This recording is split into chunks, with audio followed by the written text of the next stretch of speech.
सभी छात्रों को नमस्कार। आज हम स्टार्ट करने जा रहे हैं बायोलॉजी के अंदर सेकंड चैप्टर का ही टॉपिक है फीमेल गेमेटोफाइट की स्ट्रक्चर और डेवलपमेंट। मादा युग्म पौधविद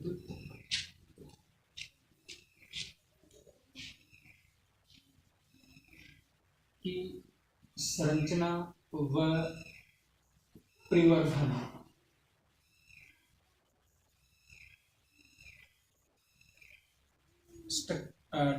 structure and development of female gametophyte. सबसे पहले हम यहाँ कार्पेल की स्ट्रक्चर के बारे में पढ़ेंगे, अंडक की संरचना के बारे में पढ़ेंगे।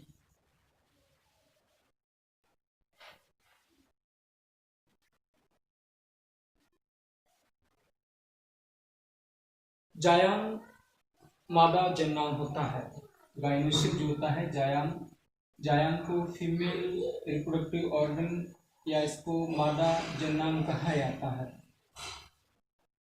जायांग की इकाई जो है, इसकी यूनिट या इसकी इकाई को अंडक कहा जाता है या इसकी इकाई को कार्पल कहेंगे। कार्पल या अंडक जो है वो गायनोसिस की यूनिट होती है, गायनोसिस की इकाई को अंडक कहा जाता है। एक अंडक जो है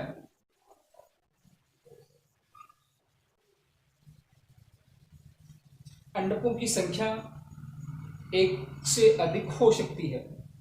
इस कंडीशन के अंदर जब अंडक जो है संख्या में ज्यादा हो, एक से अधिक अंडक होते हैं किसी भी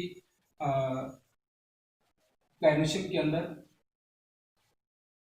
एक से अधिक जब कार्पल्स होते हैं, अंडक होते हैं, और वो जितने भी अंडक हैं सारे के सारे अंडक आपस में जुड़े हुए होते हैं। अंडकों की संख्या एक से अधिक और आपस में जुड़े हुए हों, अंडक आपस में जुड़े होते हैं, तो उस कंडीशन में इस प्रकार के अंडकों को या ये जो अवस्था है अंडकों की, उसको युक्ता अंडपी कहा जाता है या संयुक्त अंडप इनको कहेंगे। युक्ता अंडपी या संयुक्त अंडप इसे कहा जाता है। दूसरी कंडीशन ये है कि अंडकों की संख्या एक से अधिक हो, अंडक एक से अधिक हो, लेकिन जितने भी अंडक हैं सारे के सारे टोटल जो अंडक होते हैं, टोटल जो कार्पल जो हैं वो पृथक होते हैं, आपस में जुड़े हुए ना हो। अंडकों की जितनी भी संख्या है, चाहे अंडक 2 है, 3 है, 4 है, 5 है, सारे के सारे अलग हैं, सारे के सारे पृथक हैं। उस कंडीशन में उसको वियुक्ता अंडपी कहा जाता है। उस अंडक को क्या कहा जाएगा? वियुक्ता अंडपी उसको कहा जाता है। तो जब अंडक आपस में जुड़े हुए होते हैं तो उसको युक्ता अंडपी, और जब अंडक आपस में अलग अलग होते हैं तो उस कंडीशन को वियुक्ता अंडपी कहा जाएगा या पृथक अंडपी उस कंडीशन को कहा जाता है। अब एक जो गायनोसिस जो होता है, जायांग की इकाई क्या होगी? अंडक, उसमें युक्ता अंडपी और वियुक्ता अंडपी हो गए। इसके अलावा अंडक जो होता है, एक जो गायनोसिस होता है, जायांग जो है, जायांग के 3 भाग होते हैं। एक जायांग जो है, उस जायांग के कितने पार्ट होते हैं? 3 भाग होते हैं जायांग के 3 भाग होंगे। एक तो आधारीय फूला हुआ भाग जो है, आधारीय फूले हुए भाग को अंडाशय कहा जाएगा या इसको ओवरी कहेंगे। दूसरा पार्ट जो इसका वर्तिका होता है, और एक जो पार्ट है इसका उसको वर्तिकाग्र कहा जाता है। अंडाशय आधारीय फूला हुआ भाग होगा। वर्तिका जो है ये नलिका का रचना जो होती है, तो उस ट्यूबुलर स्ट्रक्चर को वर्तिका कहा जाएगा। और वर्तिकाग्र जो है ये पालित रचना होती है, पालित यानी पालीयुक्त लोब्ड स्ट्रक्चर होगी। और परागकण जो है, उन परागकणों को धारण करने वाले, परागकणों को ग्रहण करने वाले जो स्ट्रक्चर होती है, उस स्ट्रक्चर को स्टिग्मा या वर्तिकाग्र कहा जाता है। स्टिग्मा होती है ये, स्टिग्मा या इसको वर्तिकाग्र कह सकते हैं। इस वर्तिका को स्टाइल कहा जाता है। अंडाशय जो है वो ओवेरी कहलाता है, अंडाशय को ओवेरी कहेंगे। इसके अलावा ये जो अंडाशय जो है, इस अंडाशय के अंदर एक अंदर की तरफ अंडाशय जो होता है उसके अंदर फूली हुई रचना पाई जाती है। वो जो फूली हुई रचना अंडाशय के अंदर पाई जाएगी, अंडाशय के अंदर जो फूली हुई रचनाएं पाई जाती हैं, उन फूली हुई रचनाओं को बीजांड कहा जाता है, या उस स्ट्रक्चर को ओव्यूल कहेंगे। ओव्यूल या उसको बीजांड कहा जाता है। ये बीजांड की संरचना है, और इस बीजांड की संरचना के अंदर ये जो वृंतनुमा रचना है, इस वृंतनुमा रचना को बीजांड वृंत कहा जाता है, या इसको पेडिसल इसको हम कह सकते हैं, इसको बीजांड वृंत कहा जाएगा। ये जो धागेनुमा रचना होती है, और ये जो बीजांड वृंत जो है, जो किसका हिस्सा है, बीजांड का ही तो पार्ट है ये। और ये जो पार्ट जो है, ये अंडाशय की भित्ति से जहाँ जुड़ता है, ये जो पार्ट होगा जहाँ ये जुड़ा हुआ है, इसको प्लेसेंटा कहा जाता है। इसको क्या कहा जाएगा, प्लेसेंटा इसको कहा जाएगा। यानी बीजांड वृंत अंडाशय की भित्ति से जहाँ जुड़ता है, वो जो स्थान होता है उसको प्लेसेंटा या बीजांडासन इसको कहेंगे। प्लेसेंटा या बीजांडासन इसको कहा जाता है। इसके अलावा सेकंड इसके अंदर देखते हैं कि ये जो पार्ट है, कि जहाँ ये जो बीजांड वृंत है, ये पूरा का पूरा ये बीजांड वृंत है। बीजांड वृंत बीजांड के जिस भाग से जुड़ता है, बीजांड वृंत जो है बीजांड पर जहाँ जुड़ता है, ये बीजांड वृंत है, और ये कहाँ जुड़ रहा है, इस पार्ट पे आके जुड़ रहा है। तो ये जो स्थान है जहाँ बीजांड वृंत बीजांड के जिस भाग पे जुड़ता है, वो स्थान क्या कहलाएगा, उसको नाभिका या इसको हाइलम कहा जाएगा। नाभिका या फिर इसको क्या कह देंगे, हाइलम इसको कहा जाता है।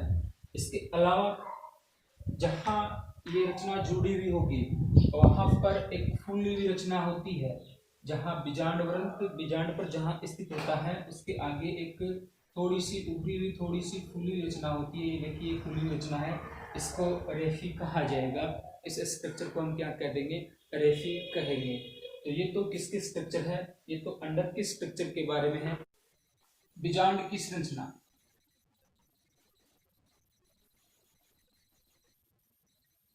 बीजांड या ओव्यूल की स्ट्रक्चर, हमें पता है ओव्यूल जो है, बीजांड जो है, ये पूरी की पूरी स्ट्रक्चर जो है ये ओव्यूल की है। बीजांड एक गोलाकार संरचना होती है। कैसी संरचना होगी, बीजांड एक गोलाकार संरचना होगी। और ये जो बीजांड जो होता है, बीजांड जो है, इसके अंदर बहुत सारी स्ट्रक्चर्स अपने को दिखाई देंगी, बहुत सारी रचनाएं जो है वो बीजांड के अंदर पाई जाती हैं। सबसे पहले हम देखते हैं कि यहाँ पे देखिए बीजांड जो है, इसके अंदर मर्दूत्पक कोशिकाओं की, जो रेड कलर में डायग्राम के अंदर है, मर्दूत्पक की बनी हुई कुछ कोशिकाएं होती हैं। उन मर्दूत्पक की बनी हुई जो कोशिकाएं हैं, इन सेल्स को क्या कहा जाएगा, इसको कहा जाएगा बीजांड काय या न्यूक्लियस इसको कहा जाएगा। इसको बीजांड काय कहा जाता है, या न्यूक्लियस इसको कहा जाएगा। बीजांड काय या न्यूक्लियस इसको कहेंगे। मर्दूत्पक कोशिकाओं की बनी हुई जो संरचनाएं हैं, इनको बीजांड काय या न्यूक्लियस कहा जाएगा, जो कि एक डिप्लॉइड संरचना होती है, द्विगुणित रचना होती है। बीजांड काय जो होता है, ये पोषण प्रोवाइड करने का कार्य इसके द्वारा किया जाएगा। न्यूट्रिशन जो है उसको प्रोवाइड करने का कार्य इन बीजांड काय की कोशिकाओं के द्वारा किया जाता है। अब ये जो बीजांड काय जो है, बीजांड काय जो है वो एक आवरण से घिरा हुआ होता है। बीजांड काय को घेरे हुए जो आवरण होता है, बीजांड काय को घेरे हुए जो आवरण है, या इसको कवर की जो स्ट्रक्चर होती है, उस आवरण को अध्यावरण कहा जाता है, या इसको इंटेग्यूमेंट कहा जाएगा। अध्यावरण या इंटेग्यूमेंट इस स्ट्रक्चर को कहा जाएगा। ये बीजांड काय है, इसको चारों ओर से ये स्ट्रक्चर इसको कवर किए जा रही है, इसको चारों तरफ से इसको कवर किए हुए होती है। तो ये जो रचना है इसको अध्यावरण या इंटेग्यूमेंट कहा जाता है। यहाँ ये जो अध्यावरण है, एक तो बाहरी अध्यावरण होता है और एक होता है अंतर अध्यावरण। बाहरी और अंतर अध्यावरण, ये दो अध्यावरण होते हैं, बाहरी अध्यावरण और एक आंतरिक यानी अंतर अध्यावरण होता है। कुछ पादप ऐसे होते हैं जिनमें इस बीजांड काय को केवल एक ही अध्यावरण घेरे हुए होता है। ऐसे जो बीजांड होते हैं उनको एक अध्यावरणीय बीजांड कहा जाएगा, और कुछ प्लांट्स ऐसे होते हैं जिनमें अंतः और बाहरी दोनों अध्यावरण उस बीजांडकाय को कवर किए होते हैं, तो उसको द्विअध्यावरणीय बीजांड कहा जाता है। और कुछ प्लांट्स ऐसे होते हैं जिनमें इस बीजांडकाय के चारों तरफ अध्यावरण होता ही नहीं है, अध्यावरण नहीं पाया जाएगा। ऐसे जो बीजांड होते हैं उनको अध्यावरणीय बीजांड कहा जाता है। उसको हम क्या कह देंगे, अध्यावरणीय बीजांड उनको कहा जाएगा। तो ये जो है इसके बारे में, अध्यावरण के बारे में, ठीक है, जो इस बीजांडकाय को चारों तरफ से कवर किए हुए होता है। इसके अलावा इस ओव्यूल की स्ट्रक्चर के अंदर एक पार्ट ऐसा होता है जो अध्यावरण से घिरा हुआ नहीं होता है। यहाँ देखिए ये अध्यावरण है, इसको चारों तरफ से कवर किए हुए हैं, और ये भी अध्यावरण है, ये भी यहाँ से इसको कवर किए हुए, लेकिन ये जो स्थान है ये अध्यावरण से घिरा हुआ नहीं है, ये अध्यावरण से मुक्त क्षेत्र है। ये जो क्षेत्र है इसको कहा जाएगा बीजांड द्वार या माइक्रोपाइल इसको कहा जाएगा। ये अध्यावरण से जो घिरा हुआ नहीं है उसको बीजांड द्वार या माइक्रोपाइल कहा जाएगा। इसके अलावा ये इसके बिल्कुल अपोजिट, इसके बिल्कुल सम्मुख या विपरीत जो है, इस बीजांड के आधार की तरफ एक स्ट्रक्चर पाई जाएगी जिसको चैलेजा या निभाग कहा जाएगा। ये बीजांड द्वार है, माइक्रोपाइल है, इसके बिल्कुल सम्मुख सामने का जो भाग होगा उसको चैलेजा या निभाग क्षेत्र इसको कहा जाता है। इसके अलावा यहाँ इस बीजांडकाय के अंदर एक स्ट्रक्चर पाई जाएगी जिसको एम्ब्रियोसैक या भ्रूणकोश कहा जाता है। इसको क्या कह देंगे, एम्ब्रियोसैक या इसको भ्रूणकोश कहा जाएगा। और ये जो भ्रूणकोश जो है, इस भ्रूणकोश में विभिन्न प्रकार की कोशिकाएं स्थित होती हैं। एक जो भ्रूणकोश जो होता है, मोस्टली जो आवर्तबीजी पादप जो है, आवर्तबीजी पादपों के अंदर भ्रूणकोश जो होगा, भ्रूणकोश 7 सेलुलर स्ट्रक्चर होती है, 7 कोशिकीय रचना होगी और 8 केंद्रकीय रचना होती है। यानी एक जो भ्रूणकोश होता है उनमें नंबर ऑफ सेल्स, कोशिकाओं की संख्या तो 7 होती है, लेकिन केंद्रकों की संख्या 8 होती है। तो 7 कोशिकाएं और 8 केंद्र युक्त भ्रूणकोश स्थित होता है ओव्यूल के अंदर। मोस्टली एंजियोस्पर्म प्लांट्स के अंदर यही कंडीशन पाई जाएगी। इसको पॉलीगोनम टाइप कहा जाता है। इस टाइप का कहा जाएगा, इस टाइप का जो भ्रूणकोश होता है उसको, या इस टाइप का जो बीजांड होगा उसको पॉलीगोनम टाइप का बीजांड कहा जाएगा, जो कि मोस्टली आवर्तबीजी पादपों के अंदर होता है। पूछा जाता है विभिन्न जो कॉम्पिटिटिव एग्जाम या फिर बोर्ड के एग्जाम के अंदर कि आवर्तबीजी पादपों के अंदर भ्रूणकोश किस प्रकार का होता है या कितनी कोशिकाएं पाई जाएंगी, कितने केंद्र के भ्रूणकोश होता है, तो 7 कोशिकाओं युक्त और 8 केंद्र के भ्रूणकोश होता है। इनमें से देखिए यहाँ ये बीजांड द्वार है, इस बीजांड द्वार के पास जो है 3 कोशिकाएं हैं। बीजांड द्वार के पास 3 कोशिकाएं हैं, 1 2 3। इनमें बीच में जो बड़ी कोशिका जो है, ये बीच वाली बड़ी जो कोशिका है इसको अंड कोशिका कहा जाएगा, एग सेल कहा जाएगा। और इसके पार्श्वों में ये जो 2 कोशिकाएं हैं, इन कोशिकाओं को सहायक कोशिका कहा जाता है। तो बीजांड द्वार के पास 3 कोशिकाएं होती हैं, जिनमें मध्य के अंदर बड़ी कोशिका जो है वो अंड कोशिका कहलाएगी, और पार्श्व के अंदर जो 2 कोशिकाएं होती हैं उनको सहायक कोशिका कहा जाता है। इन दोनों को सम्मिलित रूप से अंड समुच्चय कहा जाएगा।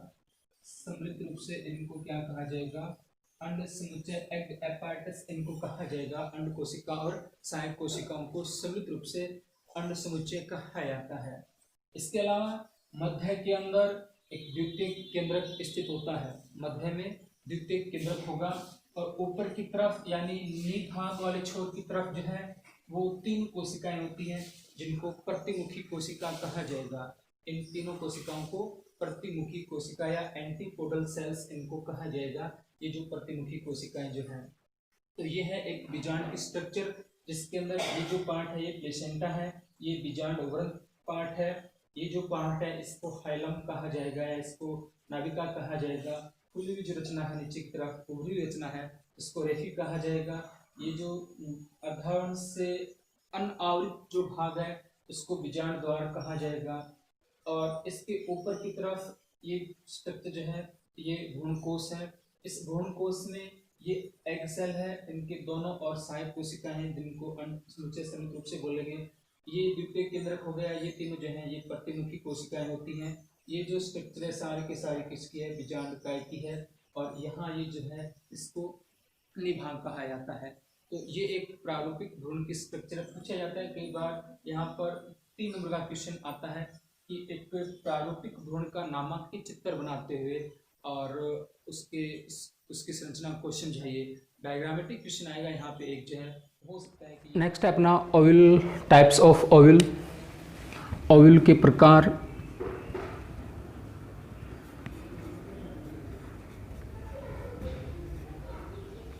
बीजांड के प्रकार, टाइप्स ऑफ ओव्यूल। एंजियोस्पर्मिक जो प्लांट्स होते हैं उन एंजियोस्पर्मिक प्लांट्स में कुल 6 टाइप्स के ओव्यूल्स पाए जाएंगे।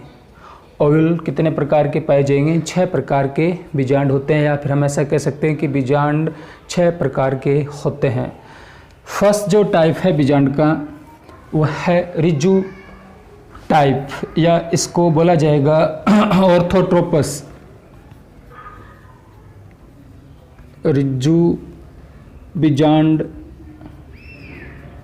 या फिर हम इसको कहेंगे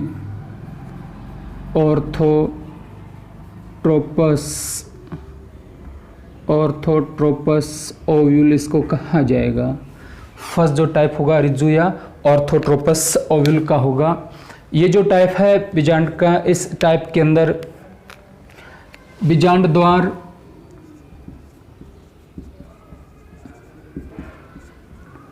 निभाग, बीजांड द्वार निभाग और बीजांड वर्त,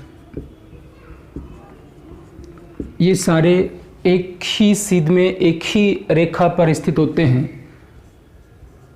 एक रेखा पर स्थित होंगे, इसलिए ये जो टाइप है इस टाइप को ऑर्थोट्रोपस या रिजु बीजांड इस टाइप को कहा जाएगा। बीजांड द्वार, निभाग, बीजांडवर्त, ये तीनों जो हैं एक सीध में एक ही रेखा पर स्थित होते हैं, इसलिए इसको ये कहा जाएगा। और ऐसा जो बीजांड होता है सीधा होगा और उदग्र टाइप का होता है, सीधा और उदग्र होगा। इसका जो एग्जाम्पल होता है पॉलीगोनेसी या फिर पाइपरेसी फैमिली जो है, पॉलीगोनेसी और पाइपरेसी कुल जो है, इन कुल के सदस्यों के अंदर जो ओविल का टाइप होता है वो रिजु या ऑर्थोट्रोपस टाइप होता है। इसको रिजु या ऑर्थोट्रोपस बोला जाएगा। इसको यदि हम डायग्रामेटिकली रिप्रेजेंट करना चाहें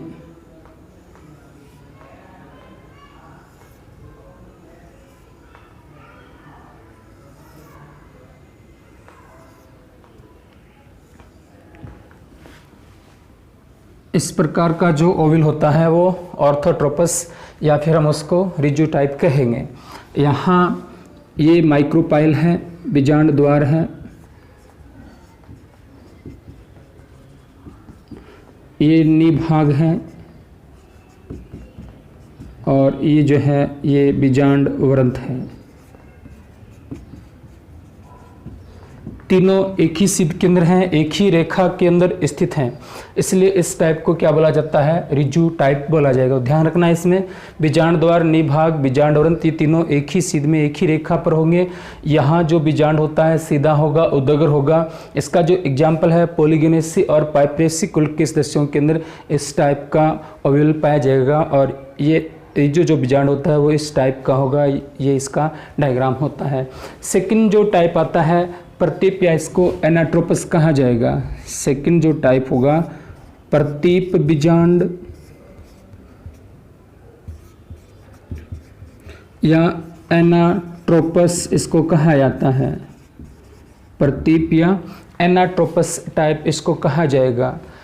अब ये जो एनाट्रोपस टाइप होता है इसमें बीजांड वृंत जो होता है वो पार्श्विक वृद्धि करता है। बीजांड वृंत जो होगा उस बीजांड वृंत की पार्श्विक वृद्धि होती है। लेटरल साइड जो होगा उस लेटरल साइड में या पार्श्व साइड के अंदर पार्श्व दिशा में बीजांड वृंत वृद्धि करता है, जिसके कारण बीजांड की जो पोजीशन होगी बीजांड 180 डिग्री के कोण पे 180 डिग्री के कोण पे स्थित हो जाता है। बीजांडवृंत की पार्श्विक वृद्धि होती है, बीजांडवृंत पार्श्विक वृद्धि करता है, जिसके कारण बीजांड 180 डिग्री के एंगल पे स्थित होता है, जिसके कारण यहाँ पर जो बीजांड द्वार, इसके अंदर बीजांड द्वार और बीजांडवृंत जो होता है वो पास स्थित होते हैं, नज़दीक होते हैं। बीजांड द्वार और बीजांडवृंत नज़दीक होंगे। इसके अलावा बीजांड द्वार व निभाग, बीजांड द्वार और निभाग जो है वो एक सीध के अंदर, एक रेखा के अंदर स्थित होते हैं। एक सीध में एक ही रेखा पर स्थित होते हैं। ये स्पेसिफिक कैरेक्टर हैं इस एनाट्रोपस टाइप का ओव्यूल के अंदर, यानी बीजांडवृंत की पार्श्विक वृद्धि होगी, जिसके कारण बीजांड 180 डिग्री के कोण पे स्थित हो जाएगा और बीजांड द्वार और बीजांडवृंत पास स्थित रहेंगे। बीजांड द्वार और निभाग जो हैं वो एक दूसरे के सीध में, यानी एक ही तल में, एक ही रेखा पर स्थित होते हैं। इसका जो डायग्राम होगा, जो हमने देखा था ओव्यूल की स्ट्रक्चर जो होती है उसके अंदर जो हमने देखा है, इसका डायग्राम वही रहेगा। इसका ये जो टाइप है, इसमें ये बीजांड द्वार है और ये जो है इसको बीजांडवृंत कहा जाएगा। तो ये एक नज़दीक होंगे, पास में रहेंगे। बीजांड द्वार और ये निभाग है, ये निभाग और ये बीजांड द्वार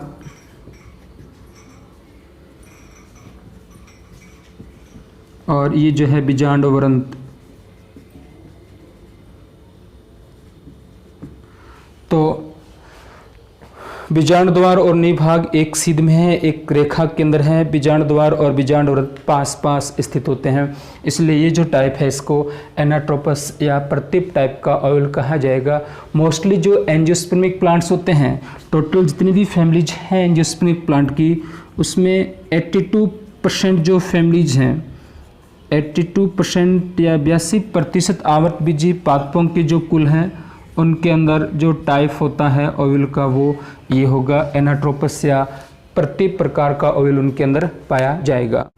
थर्ड जो टाइप है वक्र बीजांड, या इसको कैम्पाइलोट्रोपस कहा जाएगा। इस टाइप के अंदर बीजांड के अंदर वक्रता आ जाएगी, बीजांड में वक्रता आ जाती है और बीजांड जब कवर होगा, बीजांड के अंदर जब वक्रता आ जाएगी, उस कंडीशन में निभाग और बीजांडवृंत जो है, कौन से पार्ट, निभाग और बीजांडवृंत जो है वो पास पास आ जाएंगे, या निभाग और बीजांडवृंत जो है वो समकोण पर आ जाते हैं, समकोण पर स्थित हो जाते हैं। बीजांडवृंत और निभाग समकोण पे आएंगे और बीजांड द्वार और निभाग एक सीध में नहीं होते हैं, एक सीध में नहीं होते हैं। तब इस टाइप का जो ओव्यूल होता है, जब बीजांड द्वार और निभाग एक सीध में ना हो, निभाग और बीजांडवृंत समकोण पे स्थित हों और बीजांड में वक्रता आ जाए, तो इस टाइप का जो ओव्यूल होगा उसको वक्र या कैमाइलोट्रोपस ओव्यूल कहा जाएगा।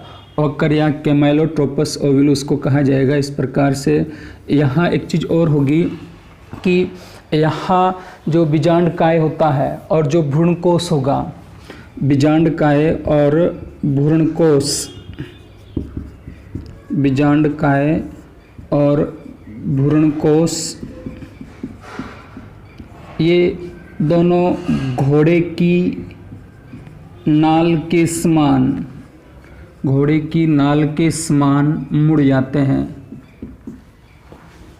बीजांड काय और भ्रूणकोश घोड़े की नाल के समान मुड़ जाएंगे इस वक्र बीजांड के अंदर। ये जो स्ट्रक्चर है ये भ्रूणकोश की है। भ्रूणकोश जो है वो घोड़े की नाल के समान यहाँ पे वक्रित हो जाता है इस प्रकार से।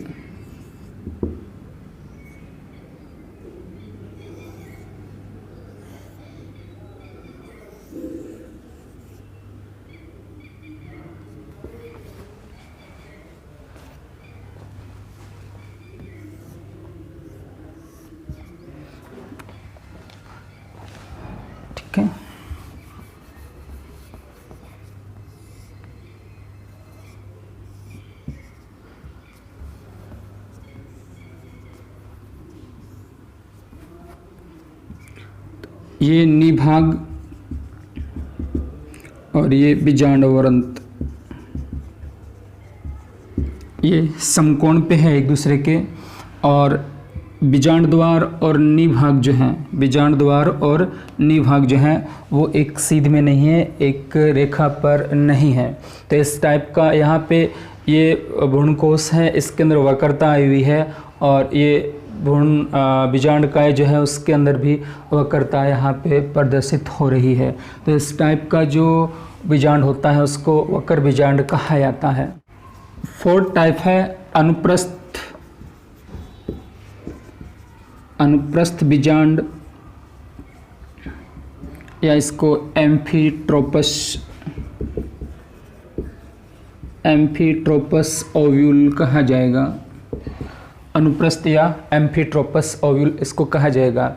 यहाँ इस अनुप्रस्थ बीजांड जो है, इस अनुप्रस्थ बीजांड के अंदर भी जो बीजांड होगा उसके अंदर वक्रता आएगी, बीजांड में वक्रता आएगी।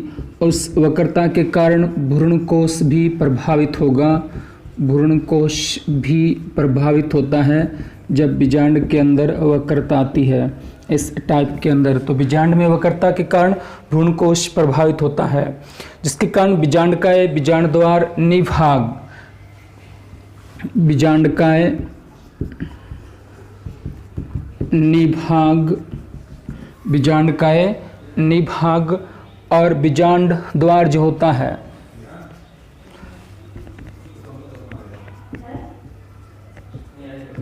ये तीनों जो हैं वो बीजांड द्वार के समकोण पे होते हैं, बीजांड द्वार के समकोण पर स्थित होते हैं। बीजांडकाय, निभाग, बीजांडवरंत ये तीनों बीजांड द्वार के समकोण पे होंगे। इसका जो एग्जाम्पल होता है एलिस मेसी, एलिस मेसी कुल के जो पादप होते हैं, इसके अलावा ब्यूटोमेसी कुल के जो पादप होते हैं, ब्यूटोमेसी कुल के जो पादप हैं, एलिस मेसी और ब्यूटोमेसी कुल के प्लांट्स के अंदर इस प्रकार का एम्फीट्रोपस टाइप का ओव्यूल मिलेगा, जिसमें बीजांड में वक्रता होगी, भ्रूणकोश भी प्रभावित होगा इस वक्रता के कारण, जिससे बीजांडकाय, निभाग, बीजांडवृत्त ये तीनों इस बीजांड द्वार के समकोण पे स्थित होते हैं, इसलिए इसको अनुप्रस्थ टाइप का बीजांड कहा जाएगा। एलिस मेसी और ब्यूटोमेसी कुल के जो प्लांट्स है उसमें इस टाइप का ओव्यूल पाया जाएगा। इसको यदि हम डायग्रामेटिकली देखें,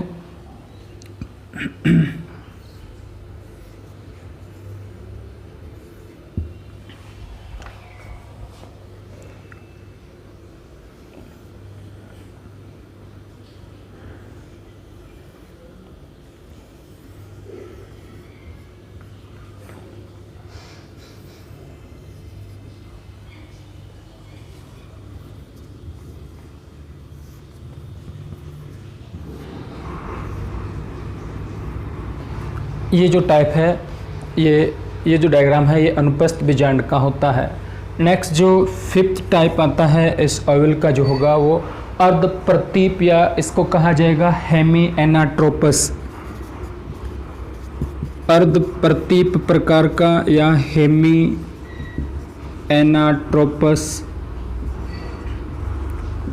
एनाट्रोपस ओव्यूल इसको कहा जाएगा। ये जो टाइप है इसमें बीजांड द्वार व निभाग एक क्षैतिज पर स्थित होंगे। बीजांड द्वार व निभाग जो हैं, बीजांड द्वार व निभाग ये दोनों एक क्षैतिज तल पर स्थित होते हैं, क्षैतिज पर स्थित होंगे। कौन कौन? बीजांड द्वार व निभाग ये दोनों एक क्षैतिज पर यहाँ स्थित होते हैं।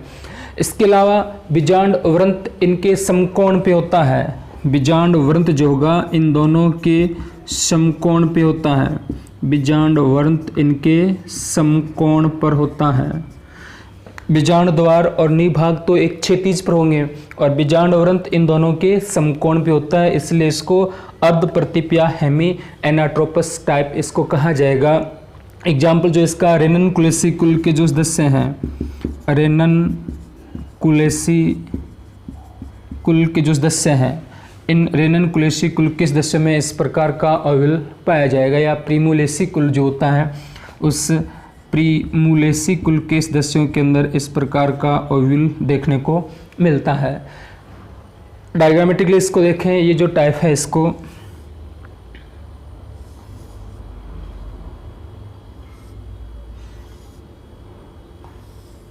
या जो टाइप होगा कुंडलित प्रकार का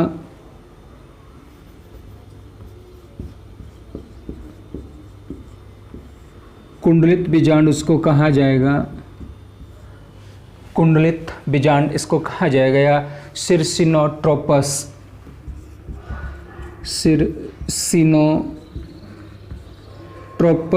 ओव्यूल इसको कहा जाता है, जो कुंडलित बीजांड होता है इसको। इसके अंदर बीजांड वृंत काफ़ी लंबा होता है, बीजांड वृंत काफ़ी लंबा होगा, इसके अंदर बीजांड वृंत काफ़ी लंबा होता है। इसके अलावा ये जो कुंडलित बीजांड है इसके अंदर बीजांड जो होगा, ओव्यूल जो होगा, बीजांड जो है वो 360 डिग्री के कोण पर घूमा हुआ होता है, घूमा रहता है। कितने डिग्री के कोण पे होगा? 360 डिग्री के एंगल पे बीजांड इसमें घूमा हुआ होगा। एग्जाम्पल कैक्टेसी कुल के जो सदस्य हैं, कैक्टेसी कुल जो है उस कैक्टेसी कुल के सदस्यों के अंदर कुंडलित टाइप का बीजांड मिलेगा। इसके अलावा प्लम्बेजिनेसी कुल के जो सदस्य हैं, प्लम्बेजिनेसी कुल के जो सदस्य हैं, इन सदस्यों के अंदर आपको कुंडलित प्रकार का ओव्यूल मिलता है। ये जो है इस टाइप का जो होगा उसको कुंडलित बीजांड कहा जाएगा। ये इसका बीजांड वृंत काफ़ी लंबा है और बीजांड जो है वो 360 डिग्री के एंगल पे इसके अंदर कवर्ड होता है। तो ये है ओव्यूल के टाइप्स। कुल 6 प्रकार के ओव्यूल हैं। फर्स्ट है रिजिड टाइप, सेकंड है एनाट्रोपस यानी प्रतीप टाइप, थर्ड जो है अनुप्रस्थ टाइप होता है, वक्र टाइप होगा, चौथा जो टाइप है अनुप्रस्थ है, पांचवा जो टाइप होता है इसके अंदर अर्ध प्रदीप, और छठा जो टाइप है उसको कुंडलित प्रकार का बीजांड कहा जाता है। ये इसके टाइप्स हैं।